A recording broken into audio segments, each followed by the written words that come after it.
You're listening to COB, Conversations on the Business of Brands, with Sudeep Chawla and Sharavana Raghavan. The year has begun. It's been a week. But Sudeep, are you ready? Ready for what, Sharan? This podcast is about the business of brands. So are you ready? Are you ready to build? Are you posing this question to me or to the listeners of the podcast? It's primarily to the listeners. More to say, are you ready? How ready is your business to begin brand building? Very often we meet entrepreneurs who say they're too early for brand building. And just to make things worse, a few months ago, Donald Miller, the author of Building a Story Brand, he gave a speech about saying how businesses must not look to build a brand until they've hit a certain turnover. I vehemently disagree with that point. I know you do too. Yeah, correct. We spoke about it earlier. I believe possibly Donald Miller was talking about investment or advertising or marketing, not really brand building. But I like what you said in one of the earlier podcasts, branding before marketing, where you said branding starts even before the business does, even when the germ of the idea forms in the entrepreneur's head. When people say, am I ready for branding? Am I ready for marketing? They can't do it overnight. What happens a lot of places is that people decide to focus only on the operations. Any business is considered good business. And then one day they say, now we need more money, we need more sales. Let's start brand building, and they start advertising. But for that money that they spend on advertising and marketing to have effect on the business, the basic brand fundamentals need to be in place. And if that is not in place, your money is going to be wasted and you will not see too much impact on your business. In fact, there is a greater chance of it's like putting a mic in front of a bad singer. A mic doesn't make you a great singer. If you're a bad singer, it only amplifies how bad a singer you are to the rest of the world. So the same thing happens to a brand that's not cohesive and spends on marketing. It ends up being disastrous. Are you ready as a business, as a brand, to build, to scale, and to accelerate your business? That's the question. Talking about brand fundamentals, we are actually going back to what you stated in one of the episodes as brilliant basics, where we spoke about Tang. And in that particular brand, before we started brand building, we put a lot of basics into place. And brand building itself, unlike most people tend to believe, is not a function of how much money you can spend. It is about the mindset of the founder or the leadership that can drive brand strategy. So now, if I want to take up one of the questions that you really started with, when do we start to check? Where do we start to check if a brand is ready to scale or to get investments? How do you decide? It doesn't really matter where we start as long as you manage to cover all the bases that hold up the brand in place. There's an acronym that I use called BCAMP, BCAMP, which is business trajectory, competition intensity, audience understanding, messaging consistency, and positioning clarity. Interesting. B camp. So B stands for business trajectory, right? Now, every business maturity level and its relevance on brand building kind of varies. And in general, as a business matures, it has a better understanding of itself and the issues that confront it. This allows for a business to create a more targeted and more effective marketing execution. But when you take up brand building as a crisis aversion, you end up doing a very, very myopic marketing activity. Let's say you had a downturn in business. And at that time, you say, oh, I've never really built a brand. I want to start focusing on brand building now. Your mindset is not about growth. Your brand is supposed to trigger growth. But in a crisis, you're looking to avoid loss. And at that time, if you start building a brand, you are not clear in your mind. A brand strategy, like any strategy, is about more of what you are not allowed to do than what you're allowed to do. And in a crisis, when you are not allowed to do something is when all your hairs stand up and you're ready for a fight. And the system is ready for a fight. It's the worst time to start brand building. And sometimes what happens in a large business, even if there's no crisis, the brand has actually built multiple versions of itself with different parts of the system. The sales might call it something else. In fact, even within sales, there could be different leaders who are defining the brand very differently. Building a brand at that stage requires terrific effort. The earlier you start, the earlier you have your basics in place, the better. But depending on how fast or how big your brand is, or at what stage your business is, branding has that much of an effect. You need to bring all of that together to make sure is your business in the right place to begin brand building. In fact, regardless of whether you are brand building or not, your brand is getting built. If you're giving discounts on Amazon and you're attracting consumers towards you, you might not be doing any brand building, but fortunately or unfortunately, you are building a discounting brand. Exactly. Your reputation is getting set in the market. How I read your business trajectory point is that the longer you are in the journey, one, you have created one or multiple versions of your brand already. So always recognize that. Whenever you start consciously now brand building, what you're actually doing is you're steering the brand into a certain direction, which might or might not be in sync with what your brand has already built. Yeah. So therefore, it is foolish to think that you're starting brand building. You're actually starting brand steering because brand is getting built by everything that you do. And this really varies on where the business is.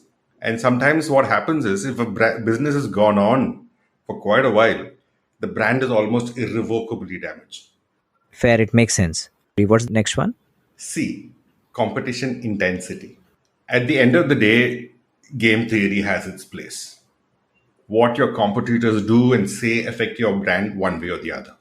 Now, category of play is by far the biggest impact on any brand building effort.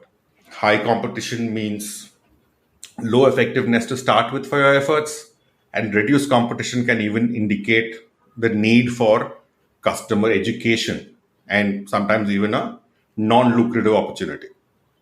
So it's important for a business to frame the competition context very clearly. So what happens with a lot of entrepreneurs is that they're so much in love with their idea. I hear this surprisingly very often is that we don't have any competition. And that's never true.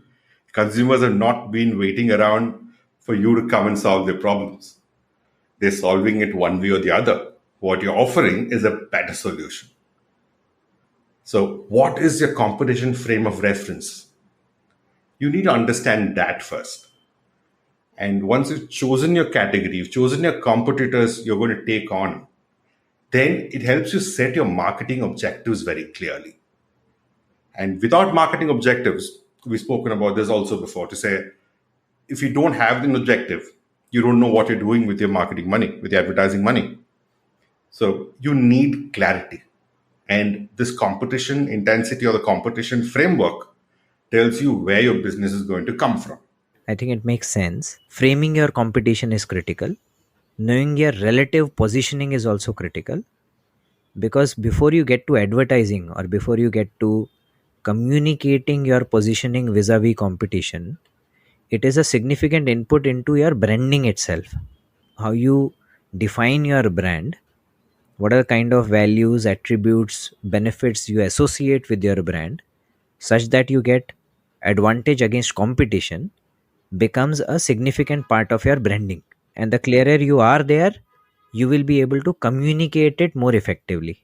And we are coming to positioning a little later, which is the P of the B camp. But here, the point I'm trying to additionally make is that it gives you clarity on your business agenda and therefore your marketing agenda. You will not say, I want business from everybody. No. You know who you're going to get business from, you know where your source of volume is going to come from, your source of customers are going to come from. So take, for example, Harpic. So I worked in the brand a while ago. In India, let's say a new toilet cleaner brand is launching. They don't have the job of educating consumers about using toilet cleaners. Because toilet cleaner penetration in India is roughly about 30%, branded toilet cleaners. And a new person entering this category, let's say it's a green toilet cleaner, environment friendly, they have a positioning says, I'm better than Harpic. Their job is to get business from current Harpic users or current branded toilet cleaner users. That is it. Their job is not to tell people why a branded toilet cleaner is important versus the phenyl and the bleach and the acid they use. That's Harpic's job. The new guy only has to go after the existing players and get share from people who already converted users into branded toilet cleaner users. Let's say there's a business that's come up with a Bluetooth controlled ultraviolet rays enabled self cleaning water bottle. That doesn't exist in the market. You've got to educate people about why a self cleaning bottle is important. And you spend enough money saying, I'm going after people who are using the high end water bottles already and telling them there is an even better solution. And you might not even have a competition context there. Or you might have a competition context of the ultra high end water bottles who don't deliver this functionality. Or if you were to frame your competition slightly differently, you could say that regardless of the bottle that you have, however ultra high, ultra low, finally the bottles are cleaned using at best a bottle cleaner and a liquid. So that becomes your competition, and therefore that is something that you have to really reposition in consumers' head. What's the next one, Sharan? Next one's A, audience understanding. And this is something I struggle with a lot of my clients. My brand is for everybody. Why will I stop anybody from buying my brand?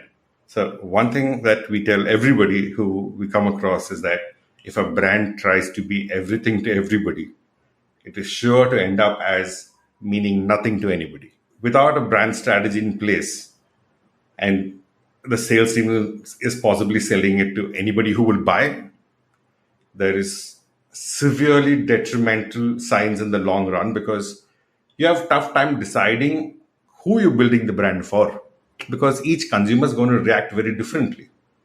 And if you start responding to each and every one of them, you don't know who it's eventually going to be built for. And identifying and understanding the right target audience is super crucial for any business. It helps you create a brand that resonates with your core target audience. It's not about saying who you will not sell to, it is about saying who you are building the brand for. My best example for this is Pepsi. Pepsi and Coke are pretty much identical products. Blind test, 90 out of 100 will not be able to tell the difference. And Coke is positioned as this family beverage for in-home consumption with a meal. And Pepsi is the expression of youth. It does not mean Pepsi is not consumed indoors or Coke is not consumed outdoors. So it is as simple as that, knowing who you're building the brand for. Even now, this Vim was a Vim for men. I thought it was stupid. But let's say it was a real campaign. If they were going after men who are doing dishwashing, how many men do dishwashing? Is that even a viable target audience? I know they did it more to be newsworthy and for LinkedIn marketing, but it is not a sizable audience at all. They have no idea who they were going after with that. Are they telling women now men must take more share?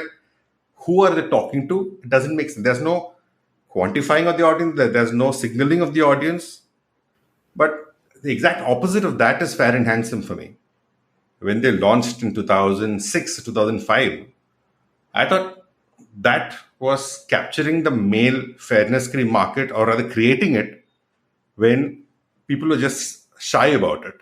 And I think 40% of all fairness creams were being bought by men or being used by men, but not being bought by men because they were shy to be seen buying a Fair and Lovely or a women's fairness cream. And Fair and Handsome just brought them out of the closet, and putting a Shah Rukh Khan there kind of took away all the biases. And that had a sizable market to go after. They knew who they were building it for. It was the person who had an inferiority complex about his dark skin complexion and they built it just for them. A lot of us could have found the communication cringeworthy, but it cracked a completely new category. That is understanding the target audience. In one of our earlier episodes, we spoke about defining core consumers and growth consumers. Yeah, core consumers are people who are contributing about 50, 60, 70% to your current revenue. And growth consumers are people who are going to contribute 50, 60, 70% of your additional growth that you're going to trigger. And hence, that forces you to make choices. And like you're rightly saying, if you make choices and you design your branding and your advertising specifically for that audience, you're bound to create affinity, thereby hopefully great response from that consumer set, and they then become your Cassandra, your propagandists. The whole point is to resonate with your audience and make your brand relatable. And if you don't frame that audience tightly, who are you going to resonate with?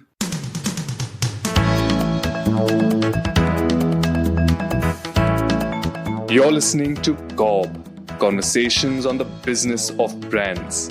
Your hosts are Sudeep Chawla, marketing practitioner, business leader, and educator to advertising and marketing professionals, and Sharan Raghavan of Vitral Innovations, consultants to consumer-facing brands and businesses.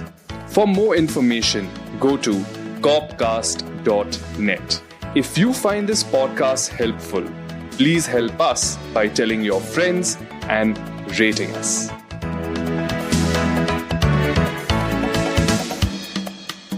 What's the next one? M is for messaging consistency. I believe an entrepreneur first, entrepreneur, the leadership team, should be as comfortable talking about their brand for 1 minute, 3 minutes, or even 3 hours at the drop of a hat. And it should not vary from one person to another. That's how clear the brand's communication or the brand's core messaging must be. Because consistent messaging actually compounds the marketing effectiveness. And some random statements become pop culture only because they were consistently messaged. One farcical thing I can recall is "Kya chal raha hai, fog chal raha hai." Bas. It made no sense, but it did so well because it just registered repeatedly, hammered into your head. Yeah. And that was on mainstream communication. But imagine a sales guy going into the market saying, the first thing they ask within sales also, "Kya chal raha hai? Fog chal raha hai." And that kind of gives you such a segue into getting fog distributed first. Yeah. That was lovely. And it helps establish a clear and cohesive brand narrative that resonates with everybody. And what does this cohesive communication do? It builds trust and credibility. And on the other hand, if you have very inconsistent messaging and constantly varied messaging, it only leads to confusion and mistrust with the consumers. And imagine if there's a salesperson of a brand you're engaging with. They tell you one story of why you should be using the brand. You say yes, and then the service person comes in and tells you a different story. Not a lie, but their own version of a story that could be very fair in their perspective, but very different from what the salesperson told you. Would you ever trust that brand? And that inconsistency is enough to get people to be wary of a brand. It doesn't even have to be something of a bad experience. And that is why messaging consistency is important. When you spoke about fog, it's an interesting one. Fog has done different messaging, but they've done it consistently over a period of time, then shifted to next, then did consistent. So when they started, they spoke about only Dio, no gas. And they did that for a fair bit of time, created a specific positioning. Then possibly they wanted to appeal to a wider audience, not just value conscious audience. And then they moved to this one, your kya chal raha hai, fog chal raha hai. And they don't change their messaging at least for 12 to 18 months, I think. They kind of keep it and they bombard the GRPs with it. Yeah. For our listeners, you can reflect on brands which have had consistent positioning for 7, 10, 12, 15 years. For example, Cadbury Dairy Milk, Kuch Meetha Ho Jaye. And then there are brands like Fog and many more that, again, great brand builders. They have not held a positioning for 15 years, but they've made sure that for at least 2 years they consistently spend behind the brand by hammering one particular message. And since it's a high grp category, so therefore these brands tend to spend a lot every year, and hence you get exposed to their advertising lot many times. And hence, like Sharan said, and most of the guys who are financially savvy would know, law of compounding is something that a lot of people speak about. It works for brands also. The more you do it, the gains get that much faster and bigger. And there is another school of thought that no matter how many narratives there are in the market, marketing can bring all of them together. That's not a very easy thing to do. And similarly, in the case of brand trajectory, if there are too many different narratives that are being built, people are pulling in different directions, that has to be set right before you can start investing in your marketing and advertising. Without that, you're only going to lose most of the money you're going to put into it. So this is fine. So we have done B, C, A, M. What's the P about? P is what you already touched upon, so the positioning. Most of from what we've spoken, you think is very straightforward, but you'd be surprised at how everybody wants to stand out and build a brand and following of their own. Every entrepreneur, every manufacturer of a brand wants to stand out and build their own following. But when it actually comes to positioning, the instinct is to fit in. Because if you don't fit in, it seems like a risk. You're saying you almost lose confidence at that moment of truth where you have to make that call to say, I will stand out from the category. You're saying, let's do what's working in the category first. You would take a safety first approach. And that actually can spell doom. At that point, no matter what you advertise, is not going to work for your brand. It at best might work for the category. And worse, it might end up working for your competition. Misattribution can happen because a brand with the largest share of voice will get the attribution because you're not saying anything new. You're still just selling the category. And that is where a problem is. If you're not clear about your positioning, if you're not sure what is it that you stand for, if you're not differentiated enough versus competition, then you should not be advertising and marketing, and you cannot go on the journey of brand building because you are going to lose money again. And doing something different to the norm seems risky, but sticking to the norm is far, far riskier in the business of brands. What also resonates with me is that when you are trying to take a position, the safety first approach always kicks in. And therefore, if I were to try and solve that dichotomy, I would say that there are some category fundamentals that every brand who plays in every brand that plays in this category would need to conform to. So if you are a soft drink brand, you better quench thirst. If you are a chocolate brand, you better be tasty. If you are a clothing brand, you better be comfortable, etc. Exactly. Those are table stakes. Those are table stakes. So therefore, your fitting in and standing out don't need to be at contradiction with each other. You can fit in by making sure that you are covering all your table stakes, but then find one or two standout propositions that will help people remember you differently from your competitors. In fact, a lot of those standout positioning, a lot of those time they have no legs into your product features also. Yeah, they don't need to. Yeah, no, sometimes if they have, why not? But a lot of time they don't. Now I was just trying to think of a commodity category where it is very difficult to have any kind of differentiation. Yeah, for example, rice or undergarments. Yeah, these are categories which are sufficiently commoditized. Yet some brands have created a name for themselves. If you think about the undergarment category, there is the Lux Cozy Andar Ki Baat Hai. Now, ye Andar Ki Baat Hai has nothing to do with the product. But the fact that they have said it so many times, the messaging consistency has allowed them positioning. Then there was Amul Macho. Ye to bada toying hai. It has nothing to do with product benefits or product attributes, but it's still, again, repeated, consistent messaging leading to creation of positioning. So let me just summarize a little bit for the TLDR audience. We said that when is a brand ready to receive investments so that they get the best ROI out of it. And Sharan's point was, if you get these 4-5 basics in place, or rather brilliant basics in place, you will be able to create excellent ROI from the investments that come in. He started off by speaking about difference between branding and marketing. Yeah, so therefore the branding starts from the time you are thinking about an idea and you start building uh, any kind of narrative around the brand. And marketing starts when you start investing behind it, when you start taking your brand promise to your consumers. And therefore, before the investment, you need to think of B camp.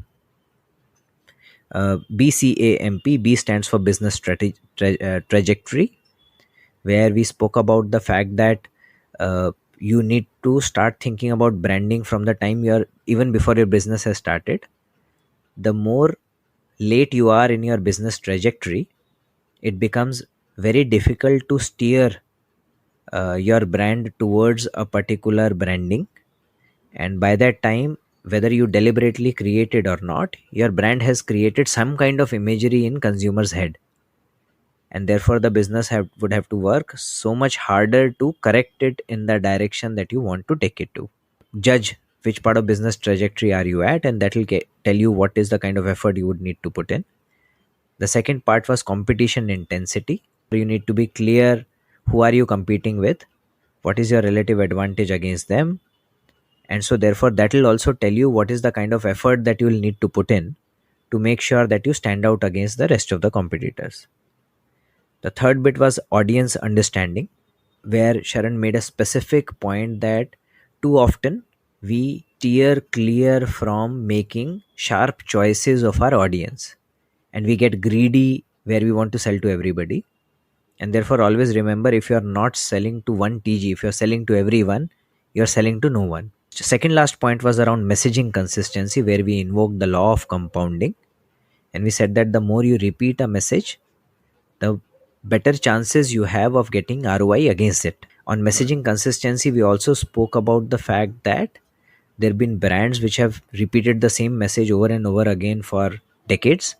And then there are brands in high GRP category specifically who make sure that at least for 2 years, their messaging doesn't change. And they keep repeating it till the time it gets ingrained into consumers' head, and then they take it to the next level. Last but not the least is positioning clarity, where Sharan speaks about the fact that once you've decided what your innate features, etc. are, and you've looked at the competition, do not feel afraid to stand out. So Sharan, I love Bcamp, and I think it is a great way for a brand to understand where they are. Is there a way of really checking against it? While I understand the fundamentals of all of these, how does a business check where they are against these? Well, there are different measures you can use. What we've done at Vitral is we put together a bit of a quiz, and it doesn't take you more than 10 minutes to take that quiz. And it is about asking you to pick the right answer. It is about asking you to say yes or no to a few questions. And that will throw up where you stand on each of these factors on Bcamp. And that itself will tell you where you stand and where you need to improve on before you start spending money on your marketing and advertising. So I'm going to link that quiz here. It's free. So anybody who's interested in taking that quiz should take it. It doesn't take you more than 10 minutes. Take it and let us know what you think of this quiz. Thank you, Sharan. Thanks a lot. Thank you. Thank you for listening to COB, Conversations on the Business of Brands with Sudeep Chawla and Sharavana Raghavan.